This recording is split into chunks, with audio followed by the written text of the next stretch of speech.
जल शक्ति मंत्री महेंद्र सिंह ठाकुर द्वारा अपने एक बयान के दौरान शिक्षकों का मंच पर उपहास उड़ाया गया था, जिसकी सीटू राज्य कमेटी हिमाचल प्रदेश ने कड़ी निंदा की है। वहीं इनके खिलाफ प्रदेश के विभिन्न शिक्षक संगठनों ने भी मोर्चा खोल दिया है और साथ ही शिक्षक संगठनों ने मंत्री से सार्वजनिक तौर पर माफी मांगने की मांग की है। शिमला से विकास शर्मा की रिपोर्ट। नमस्कार साथियों, जैसा आप जानते हैं कि हम एक लोकतांत्रिक प्रणाली में रहते हैं जहां पे सभी चुने हुए नुमाइंदों को सरकार के और प्रशासन के सब लोगों का मान सम्मान करना चाहिए। पिछले कुछ समय से जिस तरीके से हिमाचल प्रदेश के वरिष्ठ मंत्री ठाकुर महेंद्र सिंह जी सरेआम, चाहे प्रदेश की कैबिनेट मीटिंग हो, चाहे जनमंच हो, चाहे और सरकार के कोई कार्यक्रम हो, उसमें जिस तरीके से वो प्रदेश के उच्च अधिकारियों का अपमान कर रहे हैं, उनको बेइज्जत कर रहे हैं। और आज का जो नया मामला जिसमें उन्होंने कुल्लू में भरे मंच पर हिमाचल प्रदेश के सभी शिक्षकों, अध्यापकों की बेइज्जती करी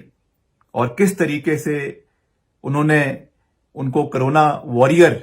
घोषित होने पर मजाक उड़ाया, मैं समझता हूं कि ये हिमाचल प्रदेश के वरिष्ठ मंत्री रहते हुए सरकार की ओर से प्रदेश के अध्यापकों और शिक्षकों का अपमान है। मैं मांग करता हूं कि प्रदेश के मुख्यमंत्री इस पर कड़ी कार्रवाई करें और उनके जो वरिष्ठ मंत्री हैं उनको जो डेकोरम पब्लिक लाइफ का होता है, इतने वरिष्ठ मंत्री होने के बावजूद भी जो उनकी जुबान समय समय पर फिसल रही है, इस पे उनको संज्ञान लेने की आवश्यकता है। इस चीज की हम कड़ी शब्दों में निंदा करते हैं। सीटू राज्य कमेटी ने हिमाचल प्रदेश सरकार के जल शक्ति मंत्री श्री महेंद्र सिंह ठाकुर के द्वारा अध्यापकों को लेकर दिए गए बयान की कड़ी निंदा की है। ये बयान पूरी तरह से बेतुका है, दुर्भाग्यपूर्ण है और ये उनकी संकुचित मानसिकता और मानसिक दिवालियेपन को दर्शाता है। महेंद्र सिंह ठाकुर आए दिन अधिकारियों पर, संगठनों पर, अध्यापकों पर इस तरीके की बयानबाजी करते रहते हैं, जो कि उनकी जो स्टेटमेंट सिंड्रोम है उससे वो एक तरह से शिकार हो गए हैं, उससे ग्रस्त हो गए हैं कि कोई ना कोई बयानबाजी उनको करनी ही है सुर्खियों में बने रहने के लिए। अध्यापकों के प्रति जो उन्होंने बयान दिया है ये दुर्भाग्यपूर्ण इस मायने में है कि जिस कैबिनेट का वो हिस्सा है उसी कैबिनेट ने ये निर्णय लिया था कि बच्चों की सुरक्षा को ध्यान में रखते हुए स्कूल जो हैं कोरोना काल में नहीं चलेंगे। और अभी हाल ही में माननीय सुप्रीम कोर्ट ने भी इस बात पर टिप्पणी की थी, जब +2 के एग्ज़ाम की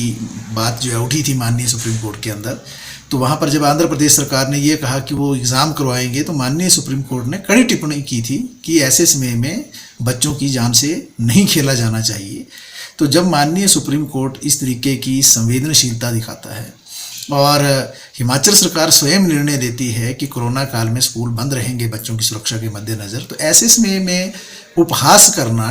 अध्यापकों का, उनका मजाक उड़ाना, उनके ऊपर ताने कसना, ये अपने आप में दुर्भाग्यपूर्ण है। शिक्षण सामग्री पहुंचाने का काम अध्यापकों ने किया, रिजल्ट्स को बनाने के लिए, उनको अपलोड करने के लिए एक महत्वपूर्ण भूमिका अदा की। ऑनलाइन क्लासेस को लगातार उन्होंने दिया। ऑनलाइन क्लासेस के लिए ब्लैक बोर्ड, वाइट बोर्ड और जो गैजेट्स हैं तरह तरह के, उनको अपने पैसे से हज़ारों रुपया लगाकर जो है खरीदना पड़ा। बच्चों को किताबें घर तक पहुंचाने का काम, राशन की सुविधा और जो कुकिंग कॉस्ट है उस सारे चीज़ को बच्चों तक पहुंचाने के लिए अध्यापकों ने एक बड़ी महत्वपूर्ण भूमिका अदा की।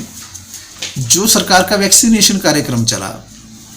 तमाम लोगों के साथ स्वास्थ्य विभाग की मदद करने के लिए अध्यापक भी आगे आए, उन्होंने एक महत्वपूर्ण भूमिका अदा की। तो किस तरीके से महेंद्र सिंह ठाकुर जी ये कहते हैं कि अध्यापक जो है घर में बैठकर मजे ले रहे हैं और उन्होंने कोई काम नहीं किया है, कोरोना में उनकी कोई भूमिका नहीं रही है, ये बहुत दुर्भाग्यपूर्ण स्टेटमेंट है। CITU राज्य कमेटी माननीय मुख्यमंत्री से ये अपील करती है